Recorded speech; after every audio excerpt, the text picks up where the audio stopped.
नमो बुद्धाय। जय हिंद दोस्तों।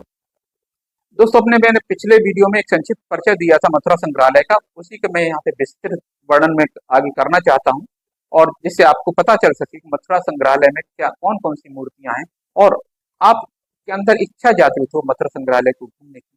और दोस्तों, आइएगा मथुरा। मथुरा वास्तव में संग्रहालय बहुत ही, ये अपने आप में समृद्ध संग्रहालय है, ये बौद्ध धर्म के दृष्टिकोण से, क्योंकि मथुरा निश्चित ही एक समृद्ध विरासत समेटे हुए है बौद्ध धर्म। दोस्तों, मैं यहाँ वीडियो शुरू करना चाहूंगा। दोस्तों, यहाँ पे जो माना जाता है कि ऐतिहासिक बुद्ध, जिनका जन्म सिद्धार्थ गौतम नामक राजकुमार के रूप में हुआ था, पांचवी शताब्दी ईसा पूर्व में रहते थे और उपदेश देते थे। जब उनकी मृत्यु हुई तो उनके अवशेष और स्तूप, जो बुद्ध के प्रतीक बन गए, उनके अनुयायियों के लिए भक्ति का प्राथमिक केंद्र बन गए। प्रारंभिक भारतीय कला में बुद्ध को मानव के रूप में बल्कि प्रतीकात्मक रूप से दिखाया गया था। स्तूप को आकर्षक कहानियों से सजाया गया था, जो बुद्ध के प्रतीकों के साथ मनाते थे।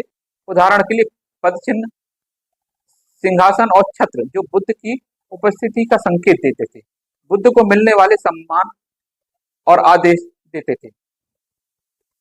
इन शुरुआती शताब्दियों में बुद्ध के मानव रूपी चित्रण से बचने के कारण शायद इस विश्वास पर केंद्रित होंगे कि बुद्ध, जिन्होंने 550 जन्म जिए और निर्वाण कर्म के पुनर्जन्म के चक्र से मुक्ति, निर्वाण क्या है? कर्म के पुनर्जन्म के चक्र से मुक्ति, निर्वाण प्राप्त किया था, मानव रूप से मुक्त हो गए थे। हालांकि आम युग के अंत तक बौद्ध मान्यताएं बदल गई थी। बुद्ध को देवता माना गया और मानव रूपी बुद्ध के विकास के साथ भक्तों को मंदिरों और मठों में उनके अनुष्ठान प्रथाओं के लिए एक नया फोकस दिया गया। मुस्कुराते हुए बुद्ध क्रॉस लेग करके बैठते हैं और अपने बाएं घुटने पर बंद मुट्ठी रखते हैं। उनके बाएं हाथ और कंधे पर इकट्ठी की गई कपड़े की परतें उनकी पीठ पर सुंदर ढंग से गिरती हैं, जबकि उनकी छाती और पिंडलियों पर घुमावदार निशान उनके वस्त्र के हल्केपन का संकेत देते हैं। बुद्ध अपना दाहिना हाथ अभय मुद्रा में रखते हैं, सुरक्षा और आश्वासन का एक संकेत है ये। चक्र और पैरों पर कमल बुद्ध की दिव्यता की घोषणा करते हैं। उनकी ईश्वरीयता के अन्य संकेत जैसे उष्णीय, यानी कि कपाल उभार, नीचे की छवि देखें, और उड़ना, माथे पर शुभ चिन्ह, समय के साथ लुप्त हो गए हैं। उष्णी को कसकर मुड़े हुए बालों के बन से ढका जाता था और बुद्ध के सिर के ऊपर केंद्रित किया जाता था, जबकि उड़ना संभवतः एक छोटा सा रॉक क्रिस्टल था। अपने ज्ञानोदय से पहले एक राजकुमार के रूप में बुद्ध के ऐतिहासिक जीवन का संदर्भ उनके लंबे कानों से मिलता है, जो उनके द्वारा पहने जाने वाले भारी आभूषणों के कारण थे। हालांकि बैठे हुए बुद्ध के में पत्थर का धब्बेदार लाल रंग आकर्षण है, लेकिन हमारा ध्यान मूर्ति कला की सावधानी पूर्वक नक्काशी पर केंद्रित है। बुद्ध को करीब से देखने पर उनके बाएं हाथ की उंगलियां और एक सुंदर विस्तृत अंगूठा और नाखून, घुटनों और कलाइयों का यथार्थवादी चित्रण और एक कोमल ढंग से तैयार किया गया पेट दिखाई देता है। चेहरा भी विशेष रूप से आकर्षक है और हम मुस्कुराते हुए बुद्ध की थोड़ी को लगभग ऊपर उठते हुए देख सकते हैं। भारतीय कला में देवी देवताओं के साथ अक्सर परिचारक होते हैं, और यहाँ बुद्ध के साथ दो परिचारक हैं। कलाकारों ने बुद्ध के महत्व पर जोर देने के लिए पदानुक्रमिक स्केलिंग नामक जो तकनीक होती है उसका इस्तेमाल किया। उन्होंने परिचारकों की आकृतियों का छोटा पैमाना उनकी स्मारकीयता को उजागर करता है। कल्पना करें कि अगर बुद्ध खड़े होते तो अपने परिचारकों से कितने ऊंचे होते। परिचारक उनकी मुद्राओं और श्रृंगार में एक दूसरे की नकल करते हैं, और वे दोनों अपने दाहिने हाथ में एक चौरी को दर्शाता है। उनके चेहरे की विशेषताओं और उनके सिर के कपड़ों में सूक्ष्म अंतर जो है व्यक्तिगत व्यक्तित्व का संकेत देते हैं। बुद्ध का यह चित्रण दूसरी शताब्दी में लोकप्रिय प्रतीत होता है। ये बैठे हुए बुद्ध की तुलना उसी अवधि के समान स्तंभों में से करने पर हमें इसके लुप्त भागों को निर्धारित करने में मदद मिलती है। कटरा स्तंभ के नाम से जाने वाली एक प्रतिमा रखते हैं, जो बुद्ध के प्रति उनकी सेवा को दर्शाता है। उनके चेहरे की विशेषताओं और उनके सिर के दो परिचारकों के साथ एक अन्य शीर्षक वाली प्रतिमा को देखते हुए हम कह सकते हैं कि बैठे हुए बुद्ध के ऊपरी हिस्से में कभी एक बड़ा प्रभामंडल और उड़ते हुए दिव्य प्राणी रहे होंगे। प्रभामंडल प्रकाश की किरणों का संदर्भ है, जो और दिव्य प्राणी दिव्य चमक और स्वर्गीय अनुचरों की उपस्थिति को दर्शाते हैं। थोड़ी बात कर लेते हैं शिलालेख तिथियों के बारे में। नक्काशी मंच के मुख पर बड़े पैमाने पर लियोग्रिफ्स और एक स्तंभ के दोनों ओर सेवकों की जोड़ी है। स्तंभ का चौड़ा चरित्र चक्र बुद्ध की शिक्षाओं का प्रतीक जो है, से स्पष्ट होता है कि इसे इसी शिखर पर प्रोफाइल में दिखाया गया है, और स्तंभ और चक्र बुद्ध और उनकी शिक्षाओं का प्रतिनिधित्व करते हैं, और उनके दोनों ओर सेवक है, ठीक वैसे ही जैसे बुद्ध की आकृति के ऊपर है। राहत पैनल संस्कृत की पाठ की दो पंक्तियों में तैयार किया गया है। इस तरह के शिलालेखों में दानकर्ताओं द्वारा भावी पीढ़ी के लिए दिए गए उपहारों का रिकॉर्ड होता है, और दान की तारीख भी शामिल होती है। तिथियां उस समय सत्ता में रहे राजा के शासन काल के वर्षों के अनुसार होती। बैठे हुए बुद्ध के शिलालेख में कुषाण वंश लगभग दूसरी शताब्दी ईसा पूर्व और तीसरी शताब्दी ईस्वी के राजा कनिष्क के चौथे वर्ष के दौरान छवि को समर्पित करने का उल्लेख है। हालांकि विद्वान उस वर्ष को परिष्कृत करना जारी रखते हैं जिसमें कनिष्क सिंहासन पर चढ़ा था। वर्तमान आम सहमति से पता चलता है कि छवि को लगभग 132 ईस्वी में समर्पित किया गया होगा। वैसे बैठे हुए बुद्ध उन कुछ बुद्ध छवियों में से एक है जिन्हें सामान्य युग में इस प्रकार प्रारंभिक काल के शिलालेख के साथ दिनांकित किया गया। संदर्भ के इस प्रेम का होना बहुत ही अमूल्य है। अब गांधार और मथुरा के बारे में थोड़ी बात कर लेते हैं।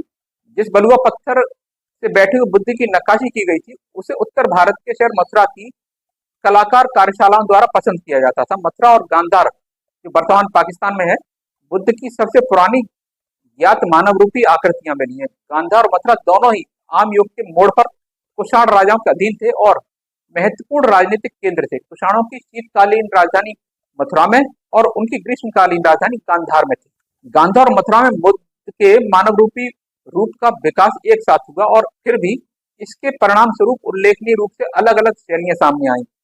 चौथी शताब्दी ईसा पूर्व में सिकंदर महान के साथ गांधार क्षेत्र में की मुठभेड़ और उसके साथ बाद की शताब्दियों में इंडो यूनानी शासकों के इतिहास का मतलब था कला और वास्तुकला की एक शास्त्रीय हेलिनिस्टिक जो यूनानी शैली थी। गांधार क्षेत्र की कलात्मक शब्दावली का हिस्सा थी। गांधार के बुद्ध मूर्ति कला की ग्रीको रोमन शैलियों से परिचित थे।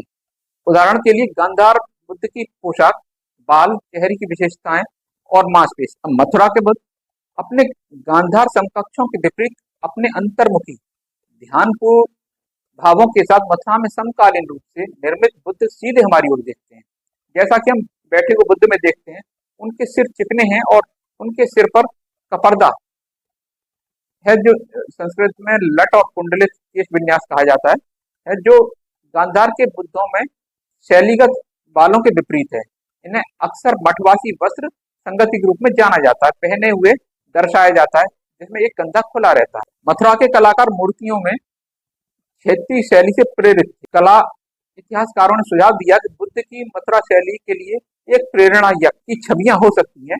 खड़े यक्ष की छवि की तुलना बाला बोधिसत्व नामक खड़ी मूर्ति से करने पर उसके विशाल आकार, स्तंभाकार चरित्र, जोरदार ललाट और दृष्टिकोण और चौड़े कंधों में साझा समानता दिखाई देती है।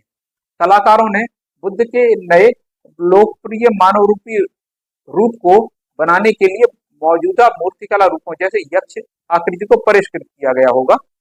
हालांकि बाला बोधिसत्व के रूप में नहीं, बल्कि एक बोधिसत्व ज्ञान प्राप्ति के मार्ग पर चलने वाला प्राणी।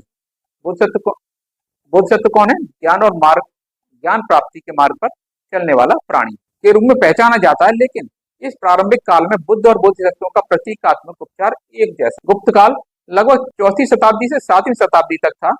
उसमें मथुरा में निर्मित प्रतिमाएं जैसे यह खड़ी बुद्ध की प्रतिमा कुषाण काल की मथुरा शैली की ओर आगे ले जाती है। बुद्ध की चेहरे की विशेषताएं कोमल है। उनके वस्त्र जो उनके दोनों कंधों को ढकेंगे, उस पर सलवटें लूपदार तारों की तरह हैं। उनके बाल खूबसूरती से मुड़े हुए हैं। उनकी आंखें नीचे की ओर हैं जो अंदर की ओर देख रही हैं। गुप्त काल के खड़े बुद्ध और कुषाण काल के दो सेवकों के साथ बैठे बुद्ध की प्रतिमाएं प्रारंभिक इतिहास में बुद्ध की छवि के विकास को दर्शाती हैं। दोनों प्रतिमाएं मथुरा में एक ही पत्थर से बनाई गई थी और दोनों ही अपने अपने युगों से बुद्ध की एक मानक प्रकार की प्रतिमा का प्रतिनिधित्व करती हैं। वे इस बात के उपयुक्त उदाहरण हैं कि समय के साथ कलात्मक प्रक्रिया और शैलियां कैसे बदलती। दोस्तों, मथुरा संग्रहालय में जो बुद्ध प्रतिमाएं हैं उनके बारे में ये डिटेल वर्णन। दोस्तों, उम्मीद है आपको ये वर्णन और ये प्रतिमाएं अच्छी लगी होंगी और अच्छी लगी हों तो आप मथुरा अवश्य आइए और मथुरा में जो संग्रहालय है, बुद्ध संग्रहालय है, इसका इसका अवलोकन निश्चित कीजिए, निश्चित ही आपको अच्छा लगेगा और आप गौरवान्वित महसूस करेंगे अपने इस विरासत को देख करके। तो दोस्तों, कैसा लगा यह वीडियो? और वीडियो अच्छा लगा हो तो इसे लाइक और सब्सक्राइब कीजिएगा और मुझे आपके इस प्यार से, आपके इस आ, आशीर्वाद से मुझे आगे इसी प्रकार के वीडियो बनाने का प्रोत्साहन मिलता है। तो उम्मीद है आप मेरे साथ बने रहेंगे। धन्यवाद। जय भीम। नमो बुद्धाय।